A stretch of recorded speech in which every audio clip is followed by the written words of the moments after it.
Hi friends. குவைத்தில் part time அதாவது தனியார் துறையில் வேலை பார்க்குறவங்க பார்ட் டைமாக வேலை பார்த்துக்கலாம் அப்படின்ட்டு கடந்த வாரம் போன வாரத்திலேயே ஒரு அனுமதி வழங்கி சட்டம் பிறப்பிச்சிருந்தாங்க குவைத்தில். ஸோ அதை பற்றின விஷயம் என்ன அப்படின்னா ஃபுல் டீட்டெயில்ஸாக நீங்கள் first PAM public authority of manpower இந்த வெப்சைட்டில் அஃபிஷியல் வெப்சைட்டில் ஒரு ஃபார்ம் இருக்கும். அதை நீங்கள் ஃபில்அப் பண்ணி அப்ளை பண்ணீங்க ஆன்லைனில் அப்படின்னா அந்த நீங்கள் அப்ளை பண்ண விஷயம் இப்போதைக்கு நீங்கள் இப்போ கரண்ட்டில் வேலை பார்த்துக்கிட்டு இருக்க ஓனருக்கு அதை ஃபார்வேர்டு பண்ணுவாங்க.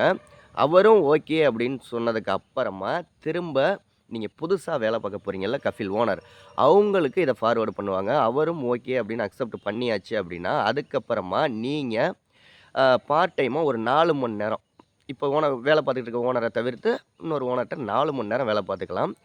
இந்த பார்ட் டைம் ஒர்க் பர்மிட்டை வச்சு நீங்கள் எல்லா இடத்துலையும்லாம் வேலை செய்ய முடியாது. நீங்கள் 2 ஓனர்கிட்ட தான் வேலை செய்ய முடியும். ஒன்று இப்போ பழைய ஓனர்கிட்ட வேலை செய்யலாம். அது இல்லாமல் ஒரு 4 மணி நேரம் இன்னொரு ஓனர்கிட்ட வேலை செய்யலாம். இந்த மாதிரி கோயத்தோட அப்டேட் நியூஸ்லாம் தெரிஞ்சுக்கணும் நம்ம சேனல் சப்ஸ்கிரைப் பண்ணிக்கோங்க.